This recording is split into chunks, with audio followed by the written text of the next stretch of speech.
بسم الله الرحمن الرحيم والحمد لله رب العالمين وصلى الله على سيدنا محمد وعلى آله الطيبين الطاهرين.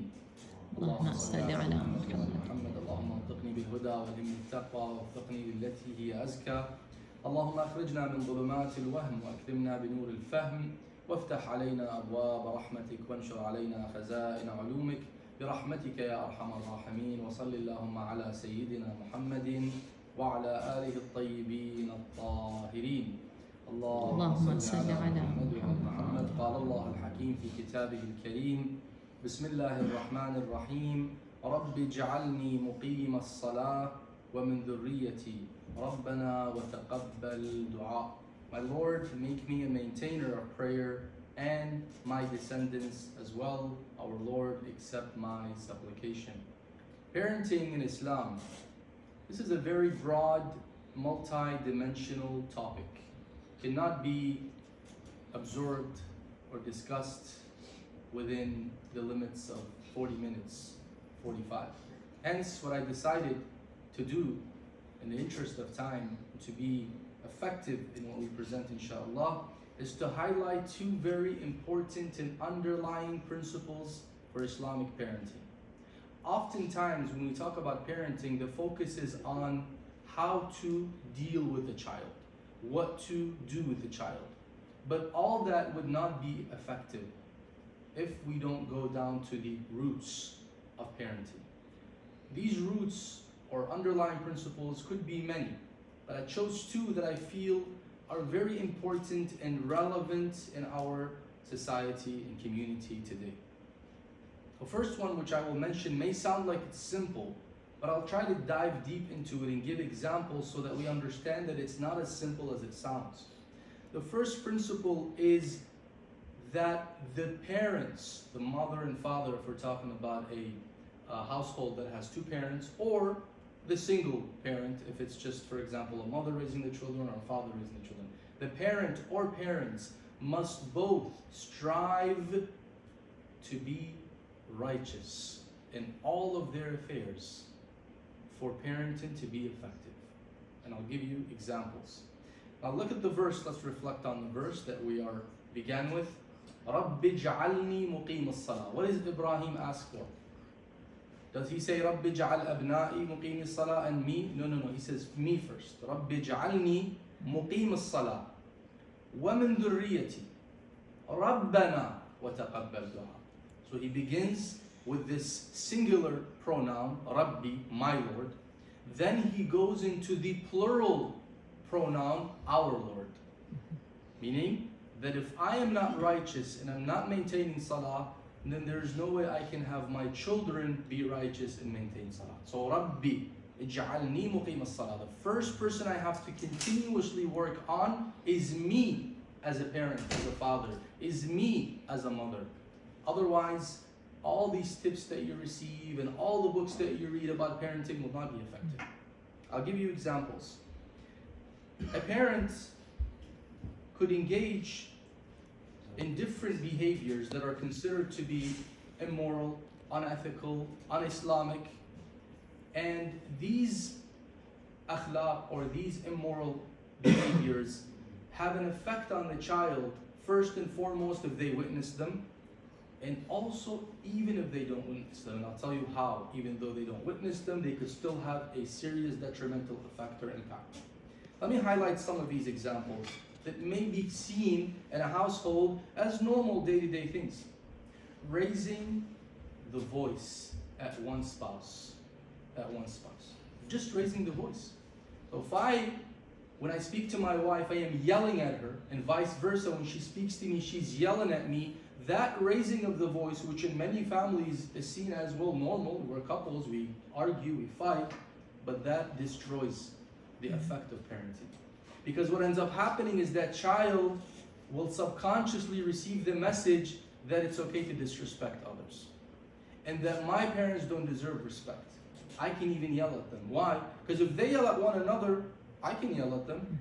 Especially in today's society where children do not have that special awe for their parents. They don't see them as maybe we used to see our parents. There's that special status our mom and dad had, such that we even feared them to an extent. Where today the children, it's the other way around. The parents fear their children, not the children fear their parents. So with that in mind, you find the children having the audacity to respond, the audacity to talk to you.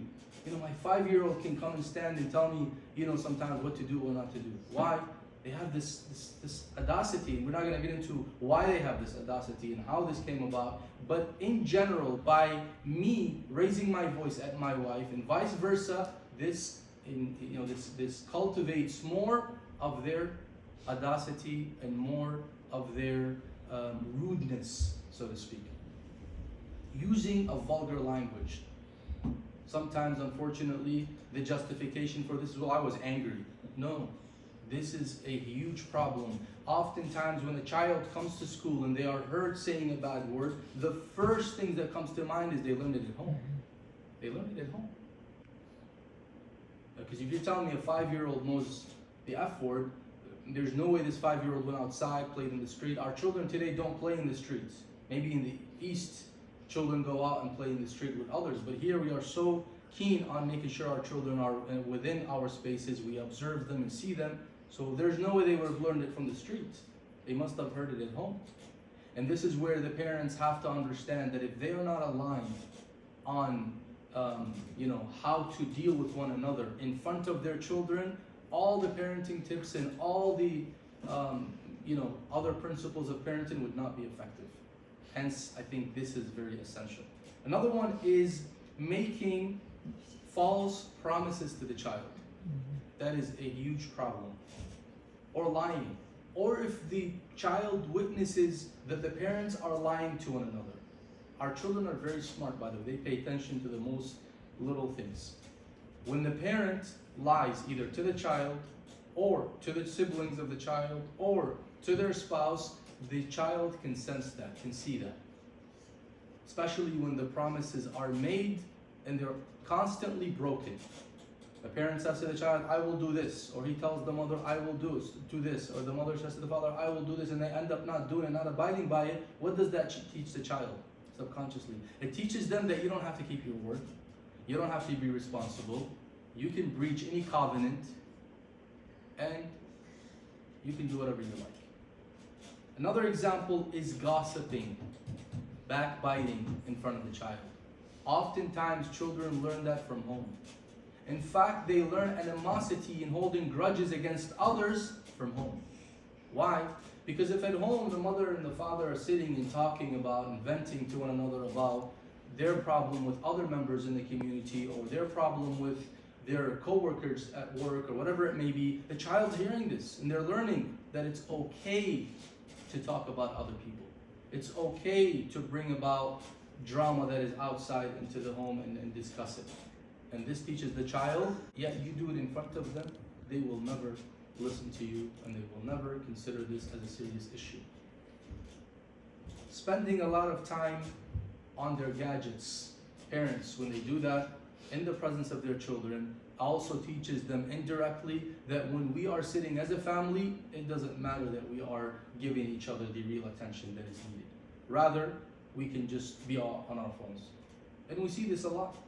Children barely sit with their parents even for meals. They'd rather take their meal and go in their room. Why? Because they're busy on their gadget. But who taught them this from the beginning? When they grow up seeing the mother and the father each on their phone, of course they're going to learn that it's normal as a family that we don't sit together, but rather, even when we're sitting together, we are attentive to our own gadgets and our own phones. Especially when we introduce these devices to our children at a very young age. Delaying salah. Salah happens. The children, if you have an adhan that is in the alarm and they hear it, they know that this is time for salah. But the father, let's say, is on the phone doing something, completing a conversation or doing some work, and says, I'll get up in an hour. You think the child's not paying attention to this or is not aware of this. No, they are aware of this in detail. And again, it registers in the back of their mind that what? You can delay salah. Where do they learn how to delay salah? At home. Or that you prioritize other things over salah. And the child sees this and the child begins to say that this is normal, this is okay to do.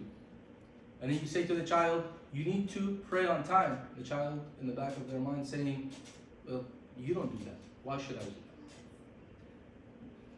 that? Violating, and this sometimes may seem like, how would that have an effect? And it has a serious effect. And this pertains, of course, with all due respect to our sisters. I don't need to talk about one gender over the other, but this is relevant, so I have to say it. The dress code of the mother has a huge effect on the upbringing of the child. You may think that, how is my dress code going to affect my child? I don't observe hijab at home, correct. But when the child sees the mother leave the house not observing proper hijab, or even observing hijab to start with, the child's going to think that it is okay to violate Allah's rules. Meaning, you can follow the rules, but not all of them. Rules that you are not comfortable following, you leave them. Now, the mother didn't say that to the child, that you can violate Allah's commands, but the child saw that in her actions. If my mother, who's my role model, because in the end, the child looks up to their mother, same way they look up to their father. And if my mother is not observing, then why should, especially if it's a girl, Even if it's a boy, it's the same issue, but especially if it's a girl, because the girl is going to know that this is not an important, aspect in my religiosity. I could still be a good person without observing the Islamic dress code. And one last point I want to conclude with for the first principle, or when we're talking about the first principle is parents being righteous. One last thing I want to reflect on is a verse from Surah Al-Kahf. Allah subhanahu wa ta'ala told Musa to go and find this righteous servant to learn certain things from him that are not usual. And he went and he followed him, and this Khidr alayhi salam, this Abdul Salih, this righteous servant, killed the child, fixed the wall, and tore the boat. We go to the wall, leave the two. Why did you fix the wall? After he finished, he explained to Musa, he says, وَأَمَّا الجِّدَارُ فَكَانَ لِغُلَامَيْنِ يَتِيمَيْنِ فِي الْمَدِينَةِ وَكَانَ تَحْتَهُ كَنْزٌ لَهُمَا وَكَانَ أَبُوهُمَا صَالِحًا فَأَرَادَ رَبُّكَ أَنْ يَبْلُغَا أَشُدَّهُمَا وَيَسْتَخْرِجَا كَنْزَهُمَا رَحْمَةً مِنْ رَبِّكَ. He says, as for the wall, it belonged to two boy orphans in the city. Under it, there was a treasure belonging to them. Their father had been a righteous man. So your Lord desired that they should come of age and take out their treasure as a mercy from your Lord. And I did not do this out of my own accord. This is the interpretation of that over which you could not maintain patience. This verse tells you that just being righteous as a righteous parent, that has its own effect on the well-being of your children, even for their future and for years to come. These two children were orphans.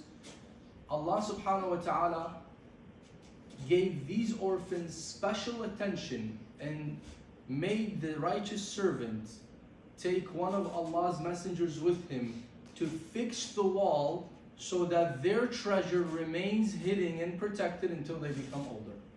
So now who's at the service? Two righteous, divinely appointed figures are at the service of two orphans. Why? Just because their father was a righteous person. So the righteousness of parents has a very important impact and effect on the well-being of our children. The more we are keen on the future of our children in this dunya and in the akhirah, the more we need to strive to be righteous. So not only that being righteous in front of them has a great impact on their upbringing, but also not in front of them has that effect, which is that special divine grace in protecting them. This is the first principle. The second principle is in the following sentence: do not be a genie in a bottle for your child.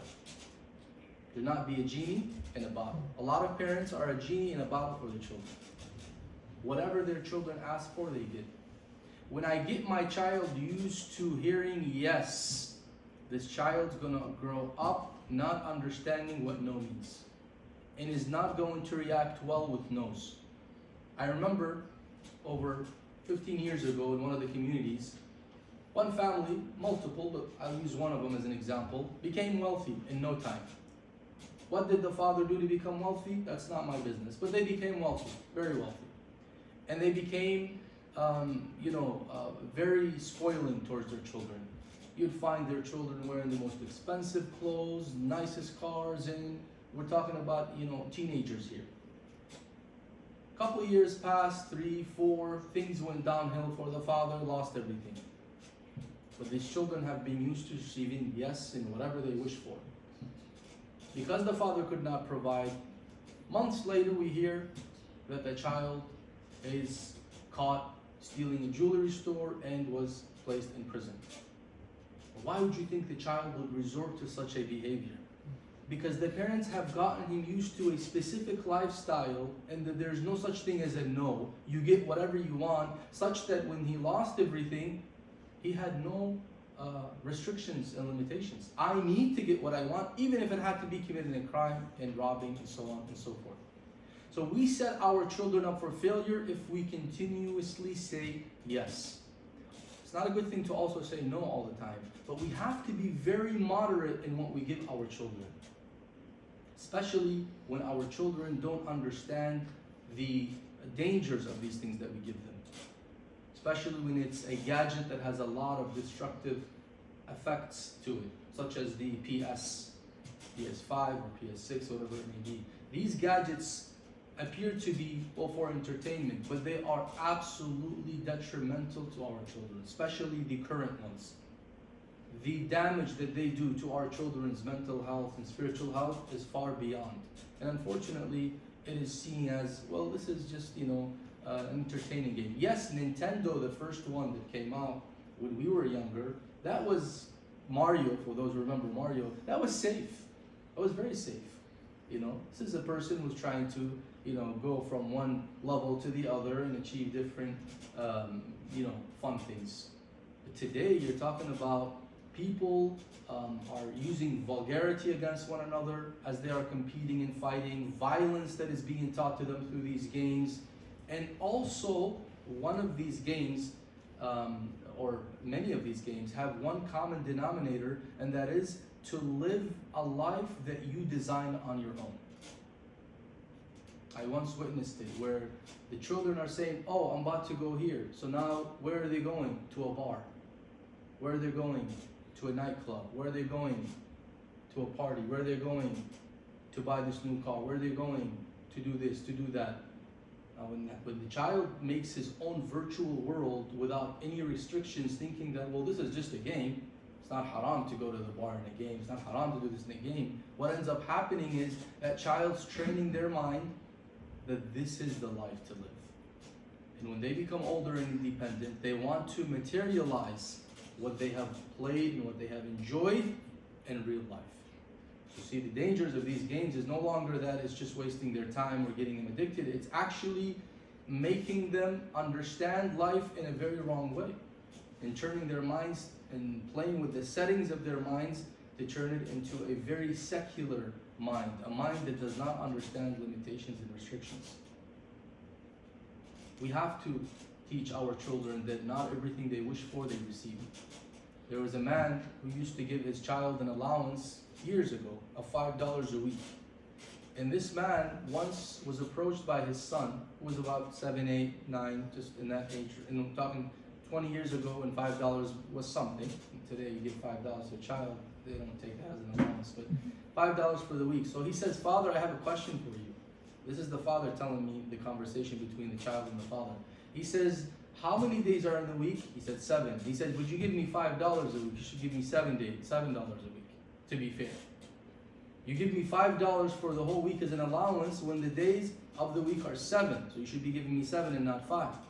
He says, son, but you have to learn that in life, there are days that you will not have money. So you have to learn how to spend the 5 to cover you for the 2 days that you don't receive money in or you don't have money.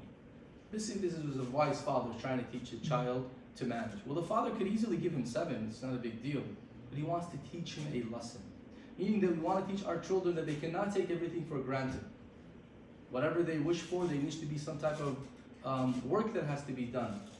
When we give them something, we have to consider, and this is key, especially here at madrasa and our community, the small and intimate community, where when we give our children something, we have to also gauge the situation in the community. Meaning, is it something that is commonly owned by the rest of the families and the rest of the children?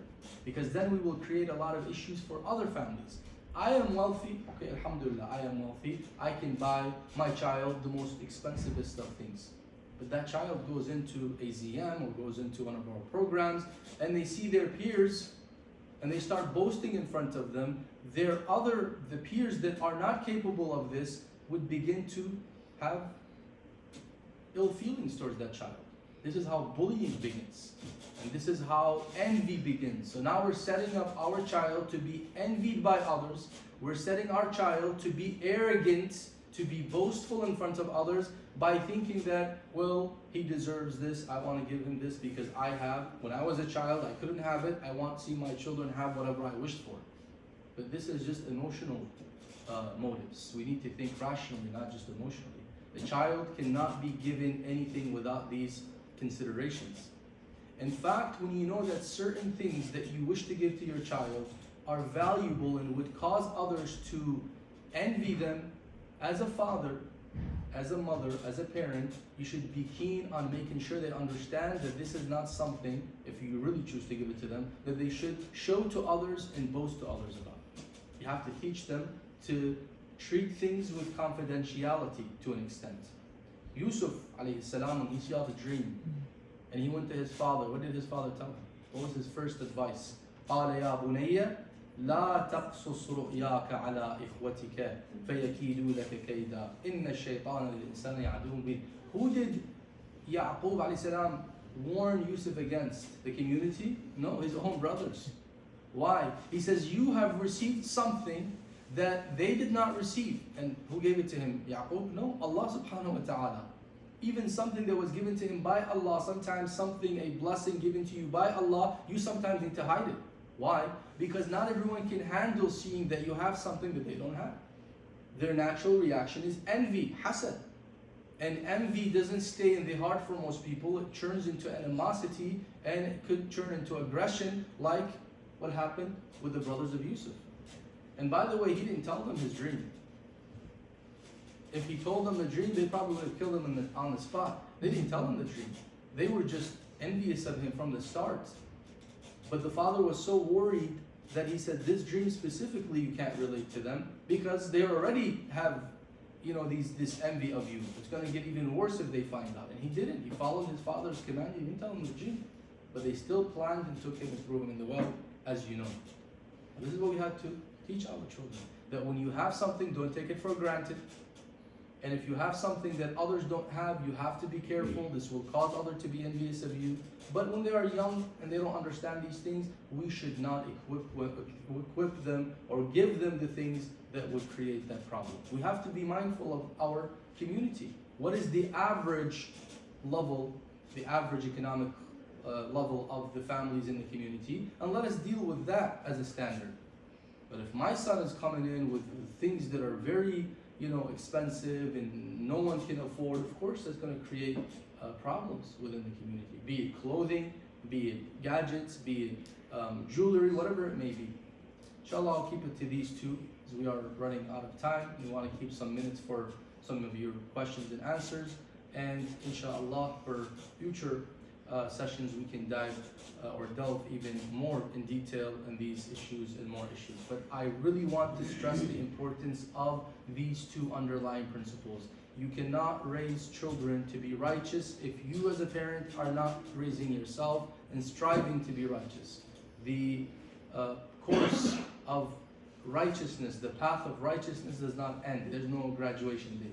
Graduation is on the day of judgment. Graduation is when we die.